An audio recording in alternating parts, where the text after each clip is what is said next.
I used to believe that if you did everything right, really right, not just look good on Sunday right, your life would hold together. I believed that for 18 years. My name is Denise. I was 41 years old when my husband Rick walked out the front door of our house on Maple Court and didn't look back. But that's the ending. Let me start at the beginning, because I think you need to understand what I lost before you understand what I built. Rick and I met at a community college night class. I was working toward a business certificate while waitressing at a diner off Route 9. He was studying to be an electrician, quiet, funny in a dry way that snuck up on you. He used to walk me to my car in the parking lot, even though it was only 40 feet away, just so we'd have 2 more minutes together.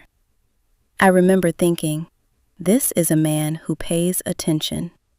This is a man who notices things. We got married 2 years later in my mother's backyard, string lights in the trees, my father crying more than my mother did. We didn't have much money, but we had plans. Rick got his electrician's license and started picking up steady contract work. I moved from waitressing into an office job at an insurance company, answering phones, then processing claims, then eventually managing a small team. We bought a modest 3-bedroom house in a town where the schools were good and the neighbors waved at you from their porches. Our daughter Emily came first, then our son Caleb 2 years later. I won't pretend those years were some kind of fairy tale. There were fights about money, about whose turn it was to do the dishes, about his mother inviting herself over on holidays without asking. But underneath it, I believed we were solid. I believed Rick loved his kids. I believed, foolishly, that the life we'd built together was something he valued as much as I did. Looking back now, I can see the cracks. I just didn't want to see them then. Rick started staying late at job sites more often.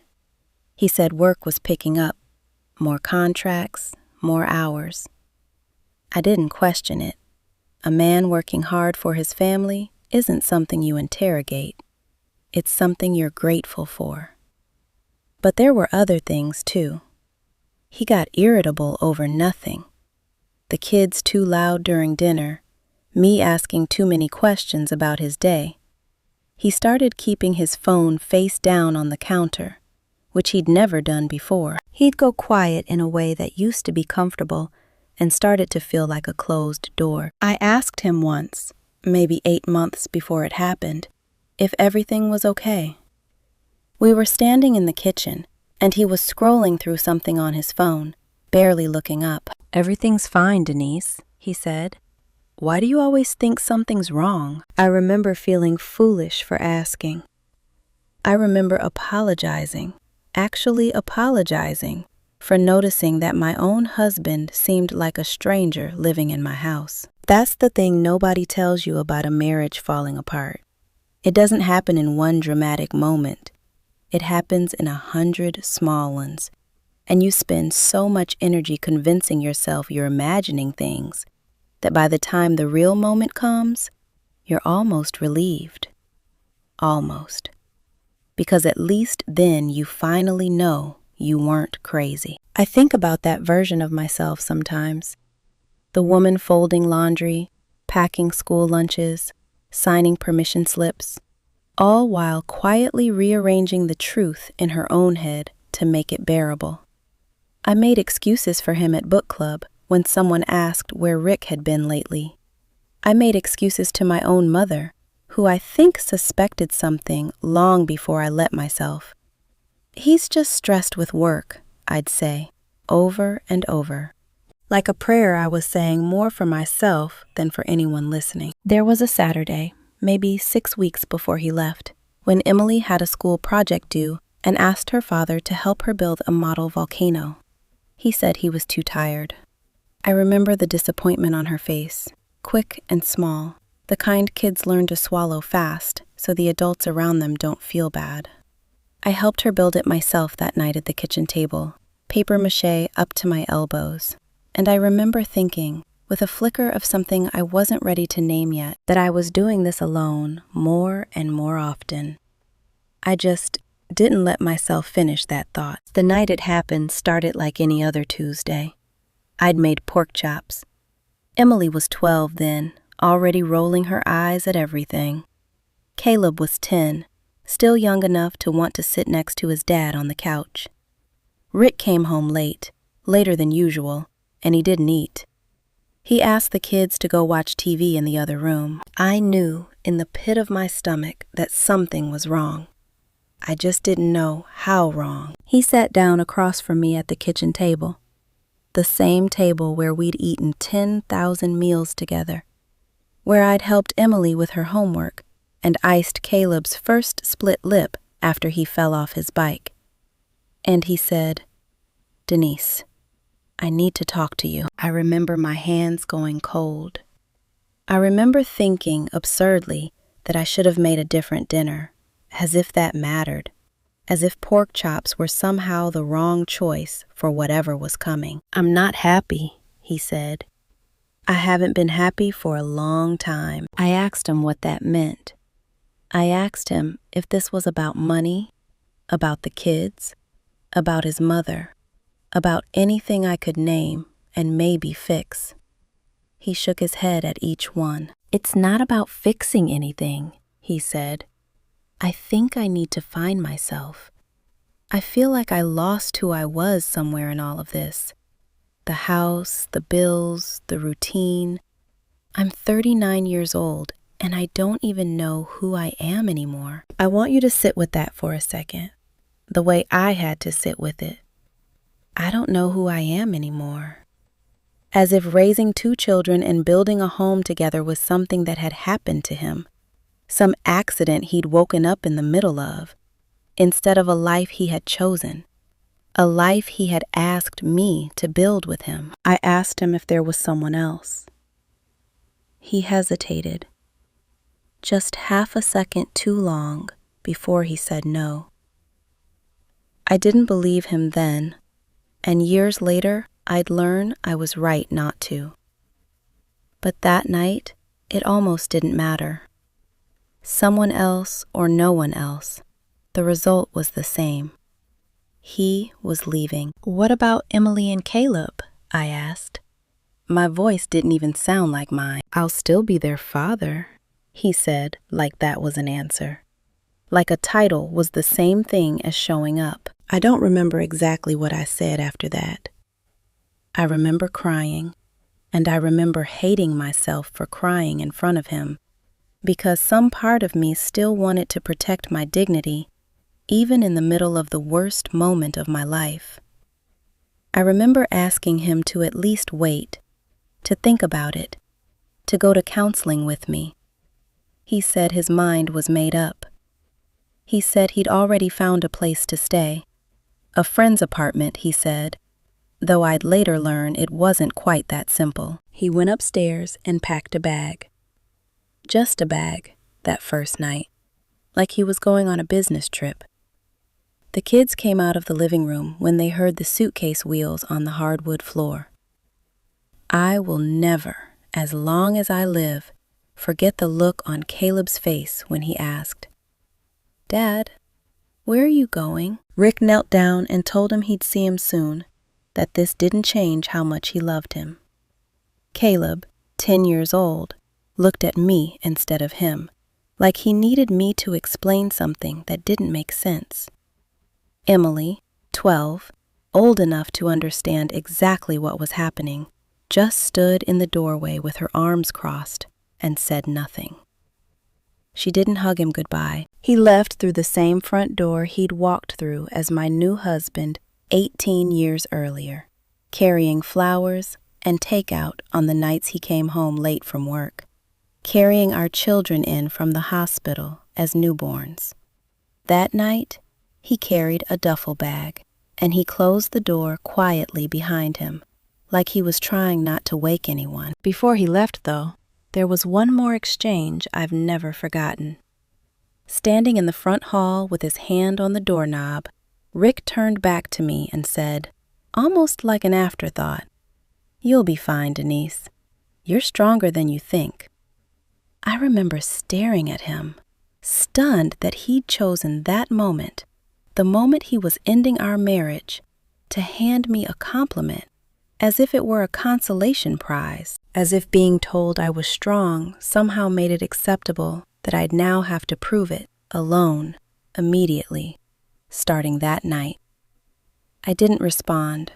I just watched him walk out. I stood in my kitchen in the silence after his truck pulled out of the driveway. Emily had taken Caleb upstairs. I could hear the pipes groaning as someone ran a bath. And I remember standing there, one hand on the counter, thinking, this is my life now. Whatever happens next, I am the only one holding this family together. I didn't cry again that night. I think I was too afraid that if I started, I wouldn't be able to stop in time to be strong for the kids in the morning. So I put the leftover pork chops in the fridge, wiped down a counter that didn't need wiping, and sat alone at that kitchen table until almost 2 in the morning, staring at nothing, trying to figure out how a person rebuilds a life that just got kicked out from under her. The weeks after Rick left are still blurry in some places and painfully sharp in others. I remember explaining to Caleb over and over, in different words each time, why his father wasn't living with us anymore. Because a 10-year-old asks the same question a dozen ways, hoping for a different answer. I remember Emily going quiet for almost a month. The kind of quiet that scared me more than tears would have. Rick's contributions to the household started strong. That first month, he sent money, called the kids every few days. By month 3, the calls got shorter. By month 5, the checks got smaller and later. By the 8-month mark, I was calling him about a bounced child support payment while sitting in my car in a grocery store parking lot because I didn't want the kids to hear me negotiating with their father like I was some kind of debt collector. I remember one Tuesday. It always seemed to be Tuesdays with us. Going to pick up Caleb from a birthday party. And one of the other mothers, someone I'd known for years through the school PTA, gave me this look. Not cruel exactly. Worse than cruel. Pity. She asked, with a kind of gentle voice you use on someone who's sick, "How are you holding up, Denise?" And I understood in that moment that I wasn't just a woman going through a divorce anymore. I was a story people told each other. I was a cautionary tale at somebody else's dinner table. That was close to my rock bottom, though the actual bottom came a few weeks later. I was $200 short on the mortgage payment. I called my sister to ask for help, something I had never done in my adult life. And I remember my voice shaking so badly I could barely get the words out. She sent it, no questions, but I hung up that phone and sat on my bathroom floor and cried in a way I hadn't let myself cry since the night Rick left. Ugly, gasping, 20 minutes of crying, the kind that leaves you hollow afterward. But something happened on that bathroom floor. When I finally stopped, when I wiped my face and looked at myself in the mirror, something in me had shifted. I remember thinking, with a kind of cold clarity, nobody is coming to save you. You are the only one who is going to save you. The next morning, I called my old supervisor at the insurance company. I'd stepped back to part-time when Caleb was born, and I asked if there was a full-time position available. There was. I took it. It meant longer hours. It meant my mother picking the kids up from school 3 days a week. It meant a lot of frozen dinners and a lot of guilt about frozen dinners. But it also meant a paycheck I could actually rely on. I remember the first month I paid every single bill on time, on my own, with my own income, and felt something I hadn't felt in almost a year. Pride. Small, quiet, unglamorous pride. Nobody threw me a parade for it, but I felt it anyway. There was a moment maybe 5 months after Rick left, when his mother, my former mother-in-law, though we were still technically married, called me to say, in that clipped voice of hers, that maybe I'd pushed him too hard and that a man needs room to breathe.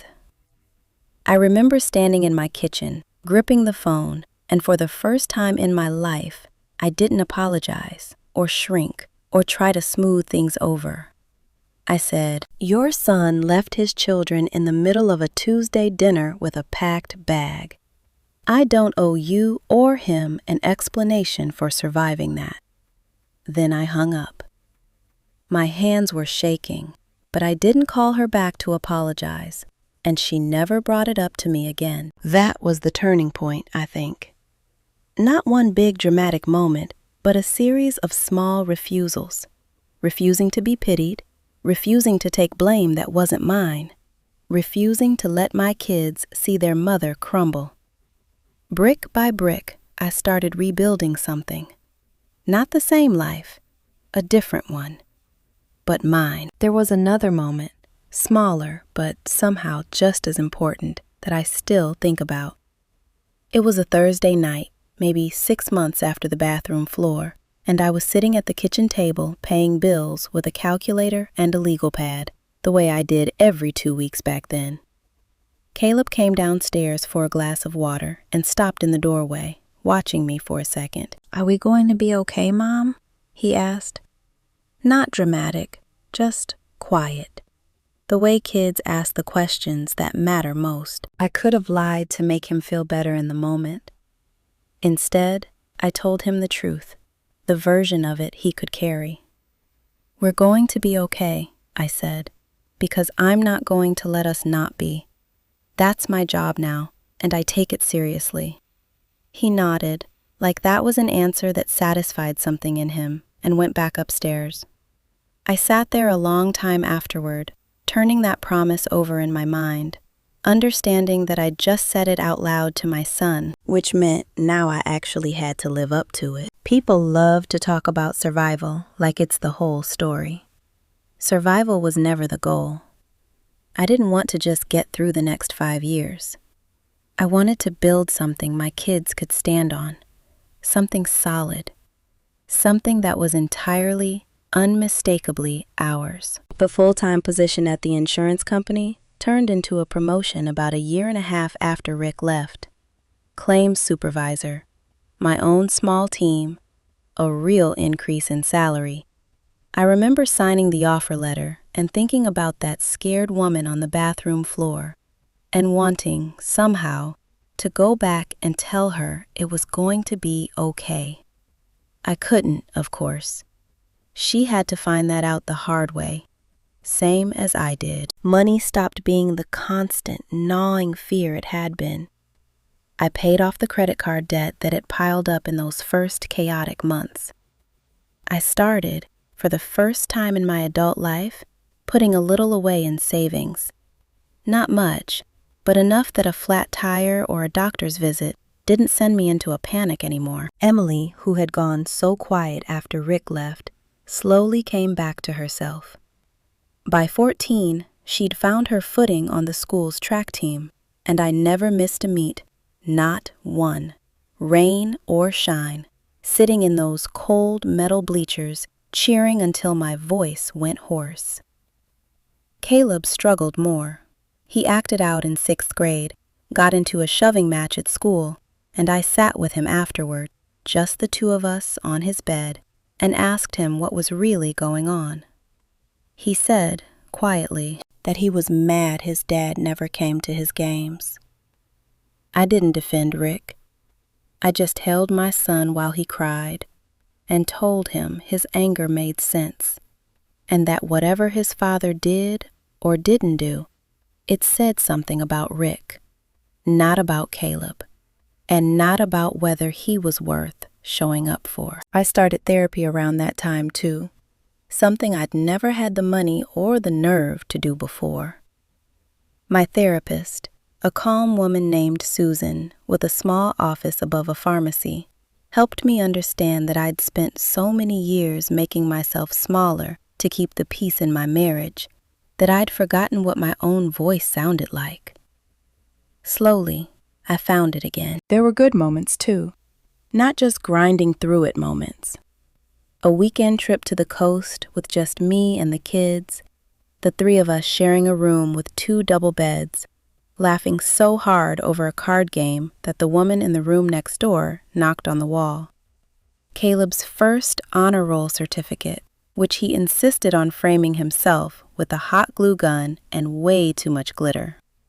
Emily's junior year, when she made varsity, and I stood at the fence at her first meet and cried, not from sadness this time, but because I watched my daughter cross that finish line and understood with total certainty that she was going to be all right. That we both were. Rick, during all of this, faded into something closer to background noise.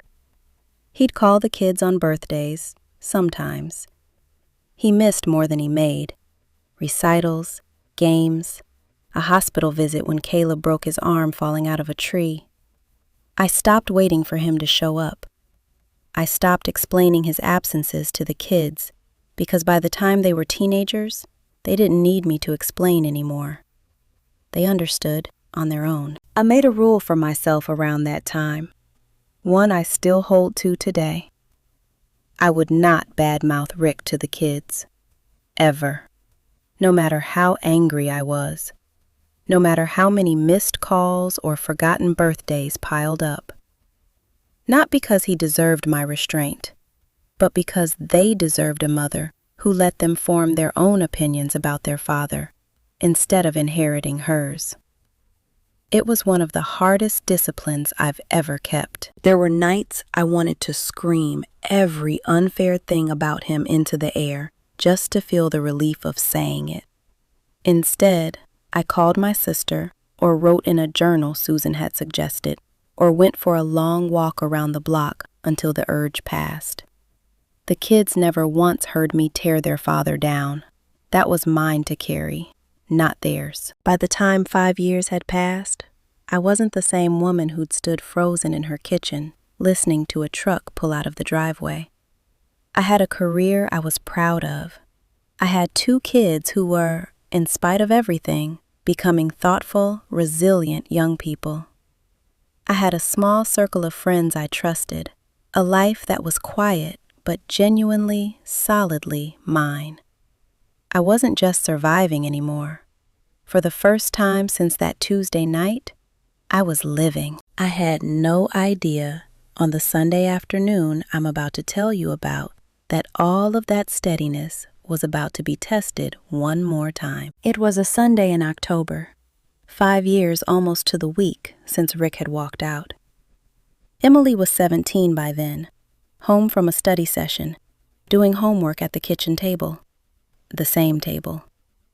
Caleb was 15, upstairs with headphones on, the kind of teenage silence that meant everything was fine. I was making dinner, something simple, chicken and rice, half listening to the radio. The doorbell rang.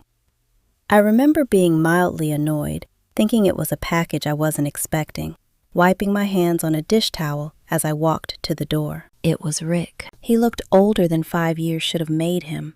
Thinner. His hair had gone mostly gray at the temples. He was holding, of all things, a small bouquet of grocery store carnations, the kind wrapped in cellophane with a rubber band, like he'd grabbed them on the way over because he knew he needed to be holding something. "Denise," he said, "can we talk? I want to tell you I felt nothing. That 5 years of rebuilding myself had made me immune to the sight of him." That wouldn't be honest. My stomach dropped. My hands went cold, the same way they had that Tuesday night at the kitchen table. Some old, buried part of me, the part that had loved him for 19 years, still reacted to his voice, his face, the shape of him standing in my doorway. But another part of me, the part that had built a life brick by brick in his absence, stayed very, very still. I stepped out onto the porch and closed the door partway behind me so the kids wouldn't hear yet.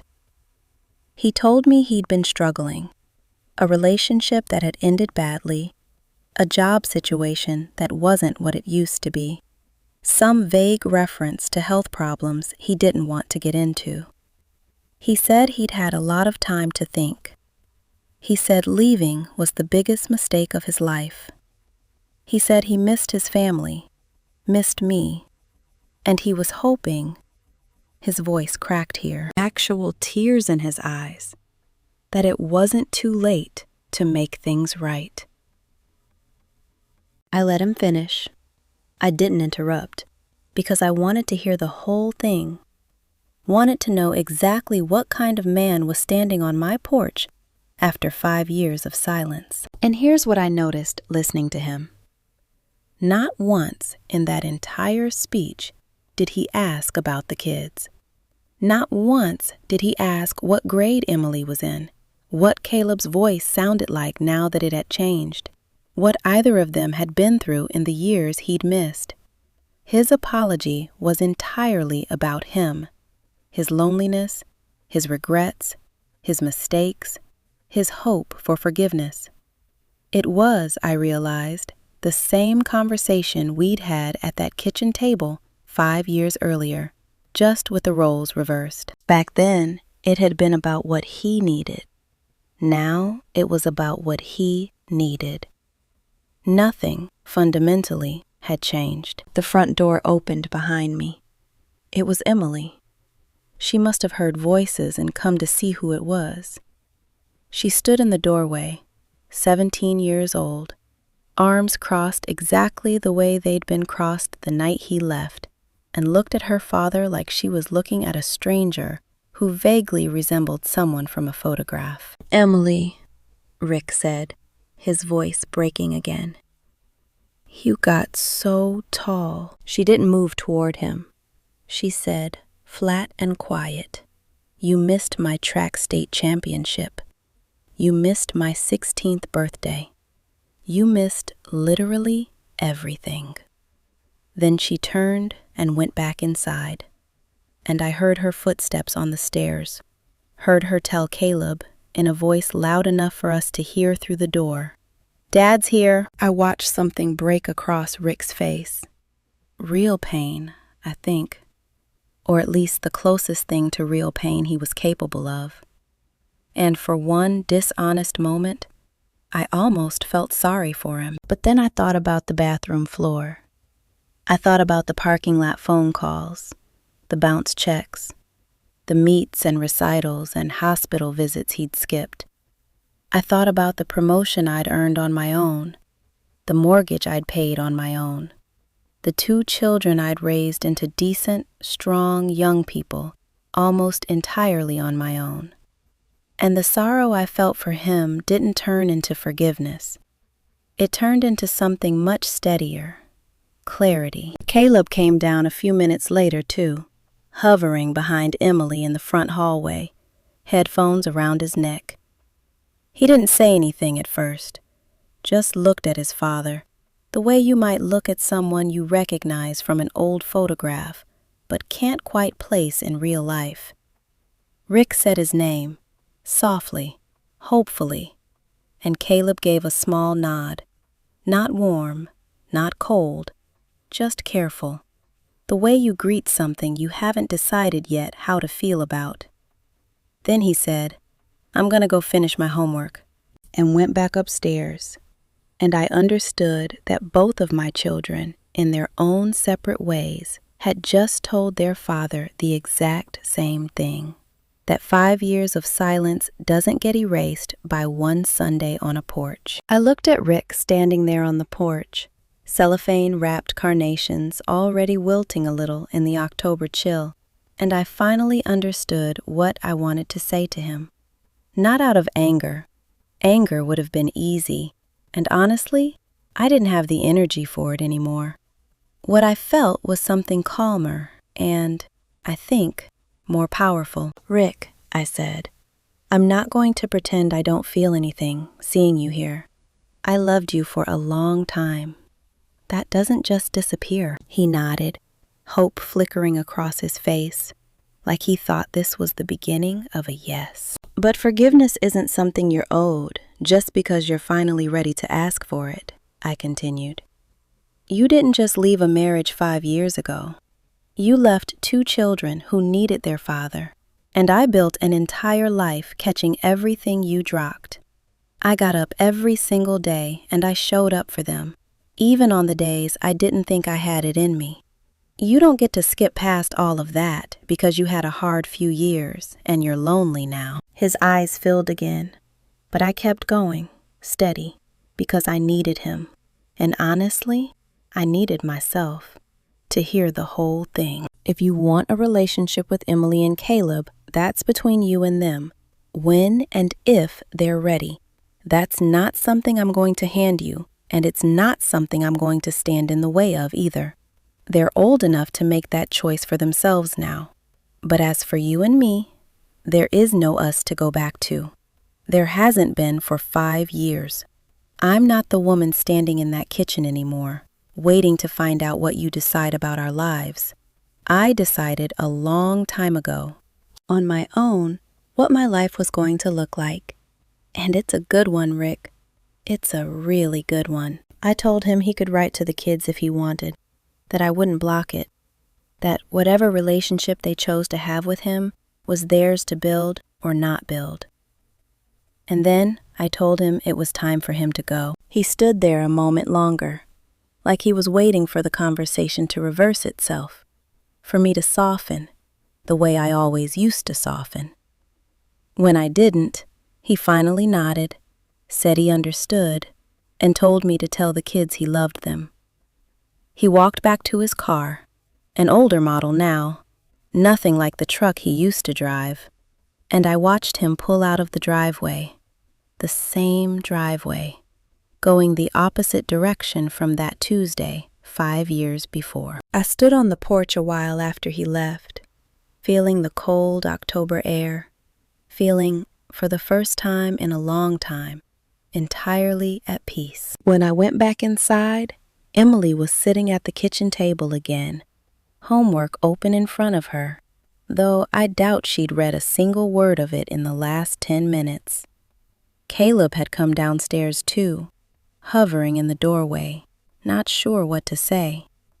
I sat down across from them, at that same table, the site of so much of our family's pain, and, it turned out, so much of our healing too.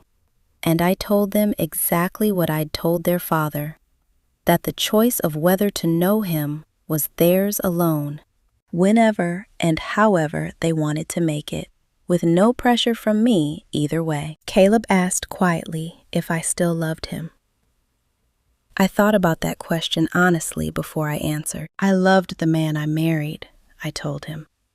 But people can love who someone used to be and still know that person isn't who they need in their life anymore.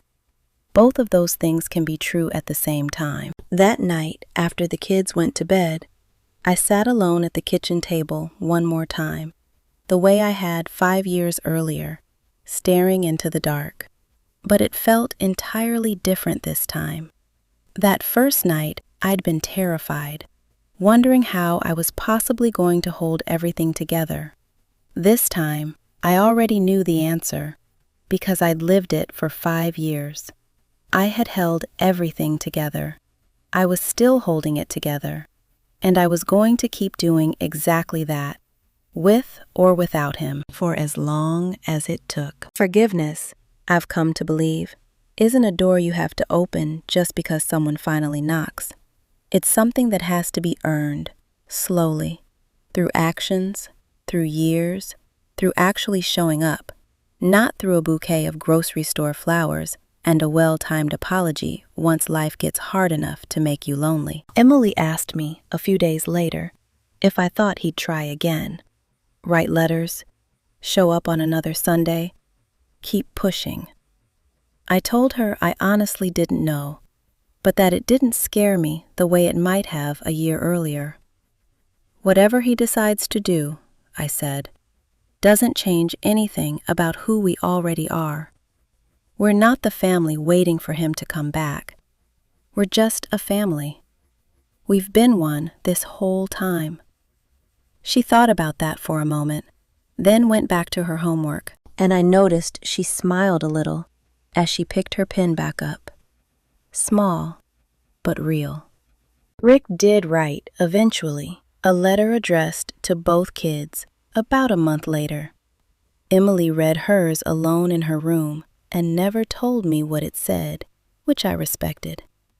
Caleb showed me his, a short, careful few paragraphs, an apology, an offer to meet for coffee sometime if he ever wanted. Caleb folded it up and put it in his desk drawer and didn't mention it again for a long time. I didn't push either of them. That door, if it opened at all, needed to open on their own timeline, not mine, and certainly not his. As for me, I kept living the life I'd built. I got a small raise the following spring. I started dating again, cautiously, a year or so after that October Sunday. Nothing serious yet, but nothing I was afraid of either. I still sit at that same kitchen table most nights, sometimes with the kids doing homework across from me, sometimes alone with a cup of tea, and I still think, every so often, about the woman who sat there the night Rick left, terrified and certain her life was over. I wish I could go back and tell her what I know now, that the ending of one thing is very rarely the ending of everything, that the years that felt like punishment were actually the years I became who I was always supposed to be, and that when the person who left finally comes back begging for forgiveness, you don't owe him your yes. You only owe yourself the truth. And mine was that I had already, somewhere along the way, built a better life than the one he walked out on. He walked out on his family without a second thought. And 5 years later, I was still standing. Not because he came back, but because I never needed him to.